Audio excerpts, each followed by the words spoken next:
Y'all, welcome to Richie's Roost on a sunshiny afternoon after some really bad weather that we had that leveled a couple of small towns in the Delta, Rolling Fork and Silver City, Mississippi, and they're devastated up there. And our hearts and prayers go out to them because it was something to witness, the devastation that occurred. But life goes on. Positive things happen, like this afternoon when I sat down and had a conversation with a very special person. I got some kind of bird up there that's creating a problem. We're just going to have to ignore it. I had a conversation with Dr. Susan Buttross Riddell in Canton, Mississippi, who is one of the leading pediatricians in the country. She's been working for years in the developmental process of children, early development. And we had a long conversation this afternoon earlier about that. I want to share that with you. So if you're a parent or a grandparent, or you know someone with little ones that are on the way or are here, you might want to hear this.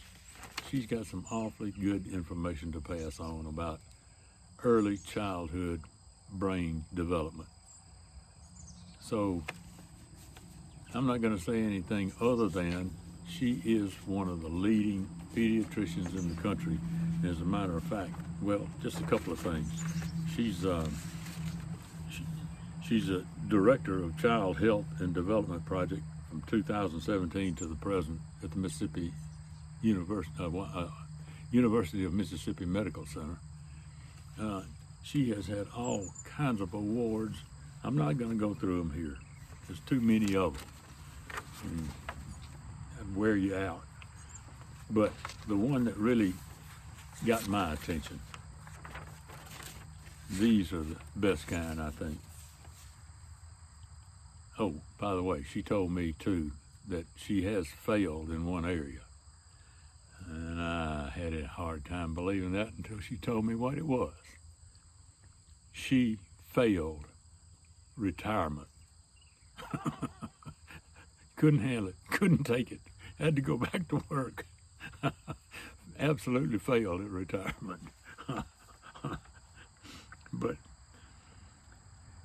she's received the Special Achievement Award from the American Academy of Pediatrics twice, or had been probably more than that now. This is an old paper. And has been selected by her peers, pediatricians, as one of the best doctors in America.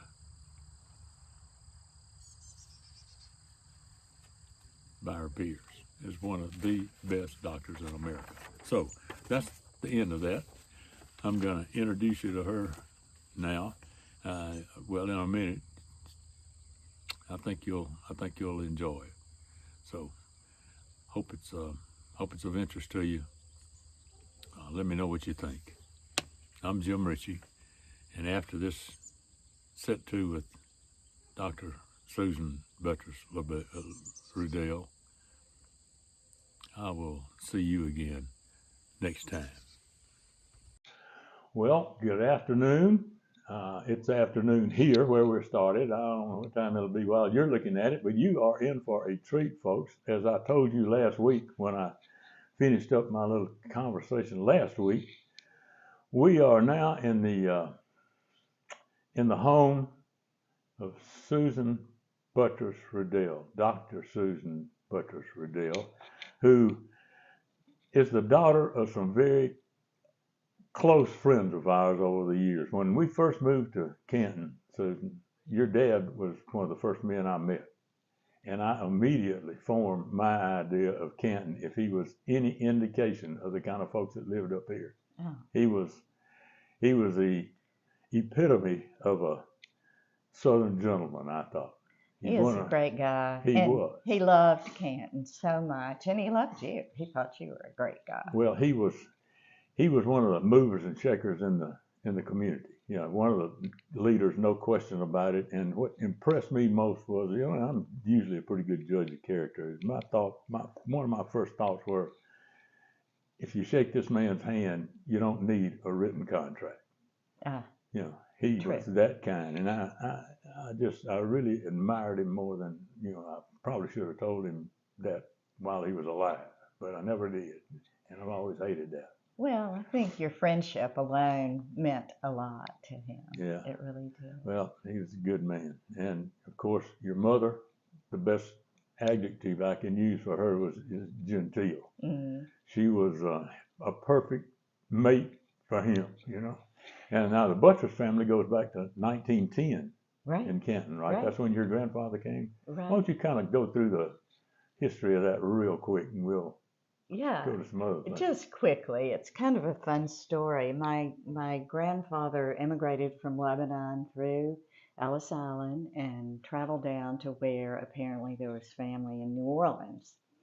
And so he there met my grandmother and her family, also Lebanese, also immigrants. And so fell in love with her. She was younger than he. And anyway, they ultimately married in Canton, where some of her family had moved. But then they moved back to New Orleans. But my grandmother got sick. She had pneumonia and then got bronchiectasis, so chronic lung issues. And so the doctor told them to move to a drier climate. So they moved to Canton, Mississippi, which I think is kind of funny, but very sweet. It is a little bit drier than New Orleans, but not a whole lot. Well, I guarantee you that was Canton's game. Yeah. And New Orleans lost. But yeah, he started as a peddler and ended up a merchant with a department store that stayed in operation for over 100 years. And it just closed, as a matter of fact, this past year, didn't it? Yeah, sadly, we just didn't have anybody left in the family who was willing to take it on. And of course, retail business has changed a lot in the last many years.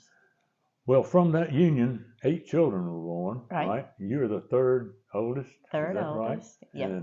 And you went to school here in Canton? I did. I went to Canton High School, and then I went to Mississippi State. That's too bad. But then I went to the University of Mississippi Medical Center for medical school. So, yeah. Well, you went to Mississippi State with the intent right at first of becoming a veterinarian. Oh, yeah. I loved animals. I drove my family crazy with all the little frogs and turtles and kittens that I would bring in. I remember I don't know if I've ever told you this story, but I got fascinated with tadpoles. And so in our little washroom where our laundry area was, I had a big tub filled with water, sort of to the side. My mother didn't really know about it. And I had a bunch of little tadpoles, and I was watching them and feeding them and everything. And then some of them lived and became frogs. And the next thing we knew, we had frogs jumping around in the laundry room. Mom was not very happy. But anyway, yeah, I did. But I decided that I wanted to be an MD and practice medicine. After talking to Dad was such a wonderful mentor. He was one of those individuals who I think was what most dads need to be. You know, he was a good model. Learned my work ethic from him. Learned a lot of my vocabulary from him. He would have a word of the week that we were supposed to learn. And after talking to him, I decided to go into medicine and loved every part of it, but loved mostly pediatrics. Well, you decided then to go into pediatrics, and that was a question I had today. Was there any really particular reason to do that, or just a feeling? Just a feeling. I loved my rotations in pediatrics. I loved taking care of kids. And, being from a big family, I was very comfortable around children and helping with children and all. I loved surgery. I loved OB. I loved it all, but I finally settled in pediatrics. And a lot of it had to do with the mentoring, too, with Blair Batson and some of those wonderful teachers back then. Well, you practiced medicine for a good long time Yeah. in pediatrics, right? I did. You left. Well, you went to school at Ole Miss, right? I did. And then you went to Texas, huh? I went to Texas. I finished my residency in Galveston, Texas, and then did some general pediatric practice there. And then in San Antonio, I moved to San Antonio with my first husband, who was in the Air Force and owed some commitment there at Wilford Hall. And so I worked in general peds and I helped run a clinic. And so it was a good time. I love living in Texas, but I really wanted to move back into practice closer to home. And Blair Batson was still here. He was the department chair of pediatrics. And one time when I was visiting at home, I came back and just visited with him and talked with him. And he and I talked about moving back, and he said he really would like for me to come back and run the child development clinic. And so ultimately I did. After a few months, I decided to do that. It was a pay cut. It was a big change, and a lot of responsibility to take over, but it's been very rewarding. Well, that really was the start of your present career, actually, in medicine, right? For that real, very yeah, start. yeah, Early child development. yeah. You know, I was thinking about it after our conversation the other day, and you were talking about that. I can remember, my two little ones, 2 years old. If you stop and think about what they've got to learn, a language, this is hot, this hurts, this doesn't, and questions come up, to you and to me and to everybody that has little ones like that. They used to ask their mother questions that she could just answer like, well, that's the way God made it. Yeah. Right. But when they asked me, I got the other kind. Now, I'll never forget. Jimmy was 3 years old. This is my son. He's also a doctor and emergency room type. But he was sitting in the bathtub, and all of a sudden he started looking at the water, and you could see the wheels turning. And I was going to get out of the room before the inevitable question came up. But I almost made it to the door. He said, "Daddy." I said, "What?" He said, "Why can't you dig a hole in water?" Oh, wow. How smart. I said, and I try to explain the three states of matter to a 3-year-old.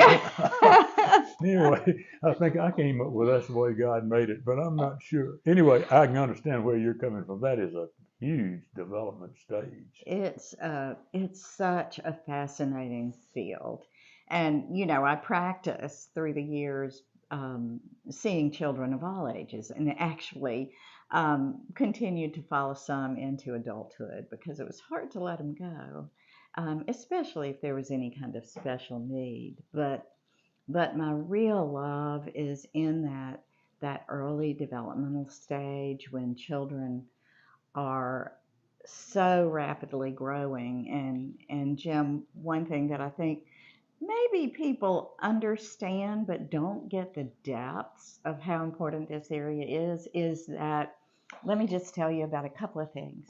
A child's brain triples by the time they're 3 years of age, the brain size and mass in weight.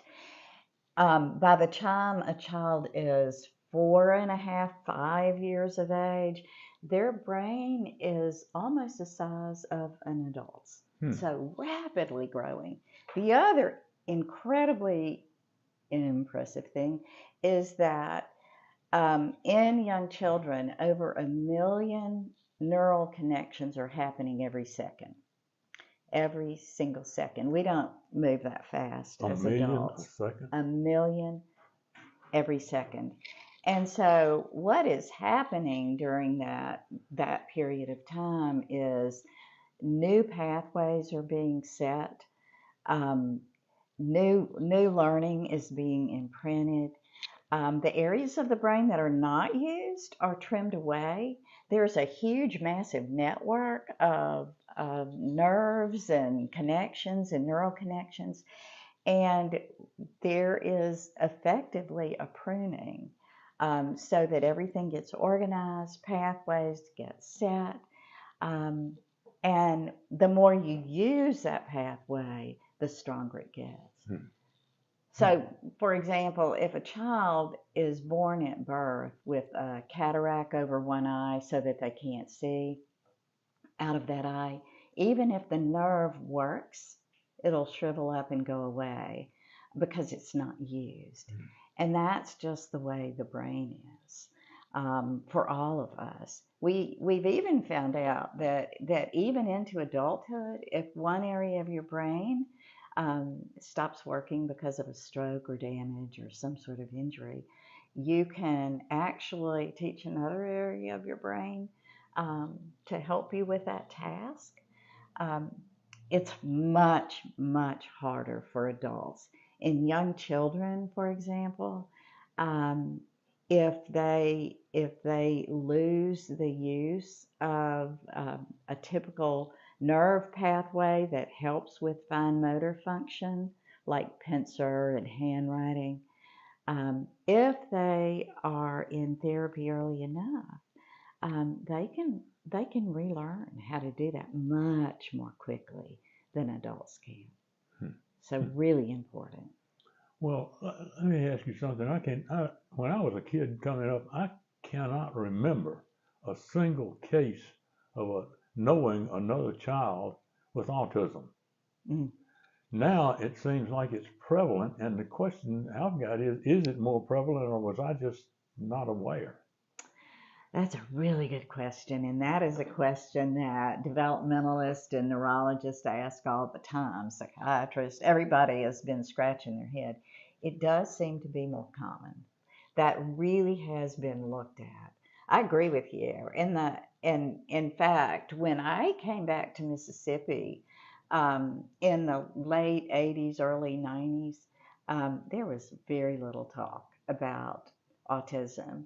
Now, a lot about what we used to call mental retardation, now we call intellectual disability. A lot of talk about that.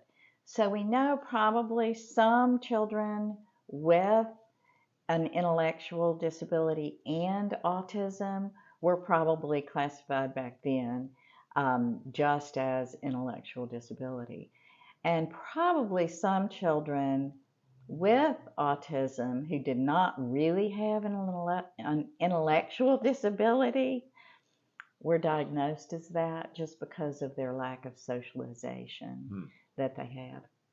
But there does seem to be something going on that's increasing the incidence of autism, whether it's environmental, maybe, whether it's some sort of what we call epigenetics, so that something about the environment with certain people who are at a genetics risk of having autism, when they used to have something like anxiety or ADHD or depression, it manifests as autism.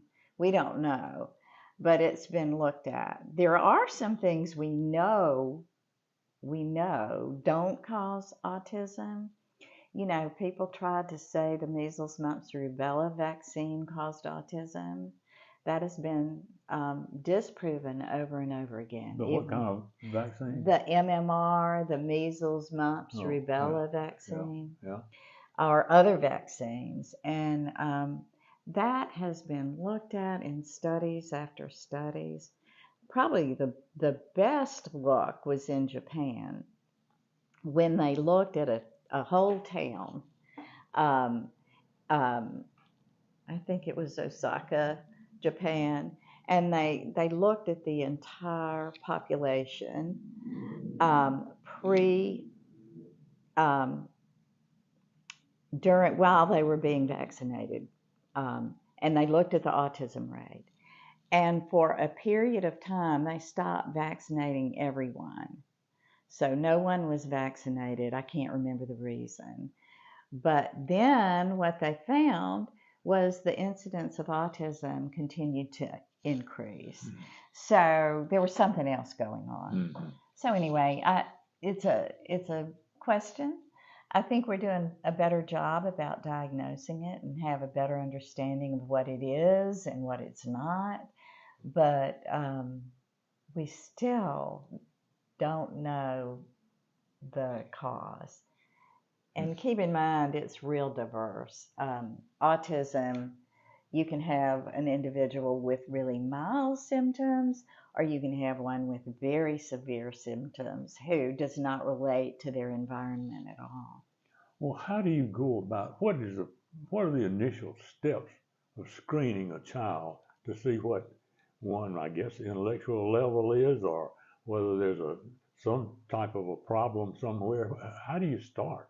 What do you do? Yeah, I'm so glad you asked that, because that's what my last 5 years of work have been involved in. Is it's looking at early on identifying the problems that are going on, so that later you can or early on you can help them and hopefully remediate a lot of the problems. So what we do as pediatricians and hopefully as parents is, the first thing is know what's normal, mark those developmental milestones, know when a child's supposed to walk and talk and be able to understand you and follow directions and, make eye contact and laugh and giggle with you. All those are what we call developmental milestones. And there's some great tip sheets from the Center for Disease Control and the American Academy of Pediatrics that looks at what those milestones are, and their sheets for parents to use. And so those are available to just mark them and sort of do a checklist. The other recommendation is that every single child, whether you're worried about them or not, should have a developmental screening test done at 9 months, 18 months, and 30 months. Because one thing that's been shown is even well-trained pediatricians aren't always completely accurate at judging whether or not a child has a problem or not. And this is something, I know it sounds like, well, why not? But sometimes there are nuances, sometimes there are biases, sometimes parents overestimate what their children are really doing, so they may tell a physician that the child's really fine and their language is fine when it's really not. And so it's important to have those tools. That way, if a child has a problem, the screening tools doesn't make a diagnosis. It just says, okay, your child is a little bit delayed in marking those milestones in speech or in motor skills. And so maybe they need some speech therapy. Maybe they need some physical therapy. And there are a lot of places now that are established where you can get those services. So the earlier the better. And the reason to pick up on it earlier is what we were talking about earlier, is that the brain is able to be what we call plastic. So it has more plasticity, so that one area of the brain can take over. So it's trainable. Trainable, more easily trainable. Yeah. That's interesting. Well, yeah. You mentioned somewhere back in all of the stuff that we talked about before, Mississippi has made some strides, and that screening, right? Yeah, our project that we fondly have called Mississippi Thrive was started 5 years ago, and 5 years ago Mississippi was dead last in developmental screening. And part of the reason is in defense of our physicians and our parents is that, we have the lowest number of pediatricians to number of children in the state of almost any other state. We're at the bottom for that too. We need more docs. So the docs are busy. Sometimes time is not taken for that. So what our project did was to work really hard to remind families, to remind teachers, child care workers, and pediatricians too. We worked very heavily with pediatricians about the need to do this developmental screening. And I am so very happy to say that we jumped from 50th in the nation to 34th. That's not number one, but it is way better and a much larger jump than typically is seen without this kind of work. And we worked with people across the state to help with this. Is that type of screening, is that covered by insurance and stuff that families worry about that kind of thing? It's covered by Medicaid, for sure. It is covered by most other insurances. I will say some of the Blue Cross Blue Shield insurance coverage doesn't always cover it as they should, and that's one of our other missions, is to make sure when they're recommended pieces of preventative care out there that all insurances pay for it. Insurance typically doesn't have to pay for some of the therapy services because it's covered by our federally funded early intervention service.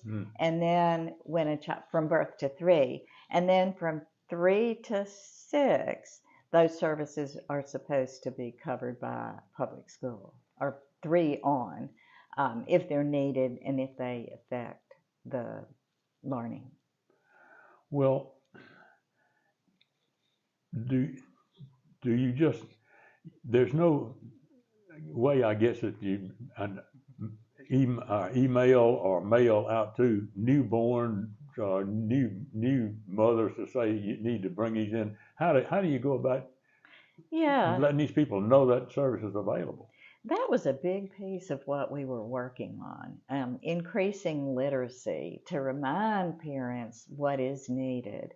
So starting in the newborn period, actually prenatally, what we would like to see is that in obstetricians' offices that they have that information disseminated. We are talking to all pediatricians about that, and many times pediatricians have call-in reminders, which is really neat to say it's time for your child's checkup, and they bring them in. We also, I hope some of you saw, we had a literacy campaign where Mississippi Public Broadcasting did radio spots and TV spots for us. We have had other interviews with people like you, Jim, to try to get the word out, just to let people know. Unfortunately, so many times we try to put out fires rather than prevent them. In the, just to give a literal point, that if we would do it the opposite way and remember how important preventative medicine is, just like in adults, better to do something to prevent diabetes than to have to treat it. And so that's where we're going with all of our campaign, so thank you for helping me get the word out. I really appreciate that. This thing's supposed to go worldwide, so we'll see. Good. Well, one quick thing. Do you continue to practice pediatrics, or are you still mostly tied up with all of this organization stuff? Yeah, doing a lot of grant work, working a lot with what policies need to be changed to take care of our kids. I do still see children down on the Gulf Coast because they don't have any other developmental services down there, and they're in need. So I go down there once a month, Well, and I really enjoy that. let me interject something right here now. This is information that I had prior to coming in here today, but there was a time, and it probably still is valid, where your peers, pediatricians, called you one of the best doctors in the United States of America. Oh. Did they not? Well, I did. Well, yeah, they did. Thank you.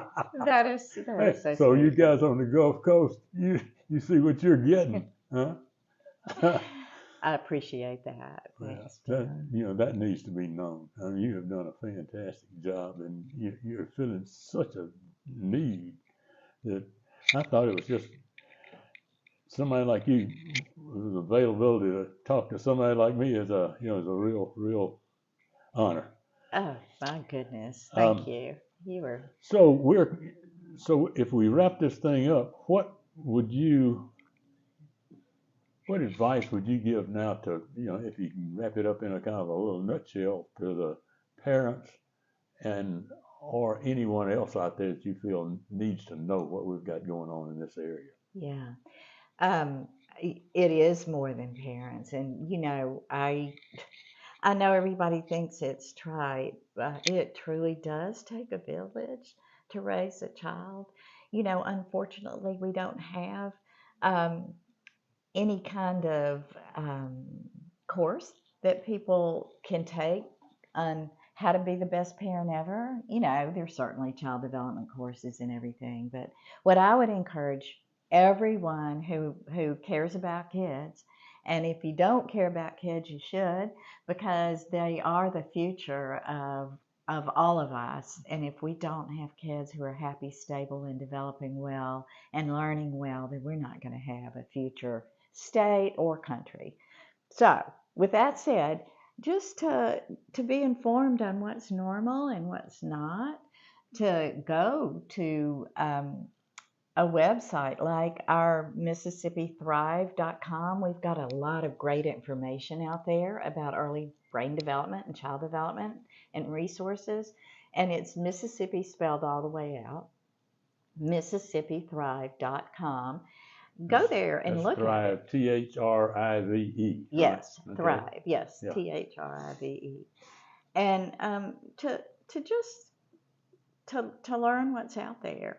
And then if there's a nurse practitioner, a doctor who is seeing your child and they're not doing a developmental screener at 9, 18, or 30 months, like I said, or if you say I have a concern and they reassure you, just say, I'd like to have a developmental screening on my child first before you reassure me so I can see it. Wow. And I think, I think we all need to feel empowered, not just doctors. Everyone needs to feel empowered to take charge of this kind of thing because it's really, really important. Well, there you have it, folks. The wisdom of a lot of years of learning and a lot of years of discovery and a lot of years of correcting work. But we'll kind of wind this up with one thing that I did. I did an interview with you one time years and years ago, and I finished it up with something that I think is still of importance, and that is that Dr. Susan Buttross, Riddell, there are hundreds of children and hundreds of parents out there who are really, really thankful that you did not become a veterinarian. Okay? Thank you so much. Thank you for seeing it. Thank you so much, Susan. All right.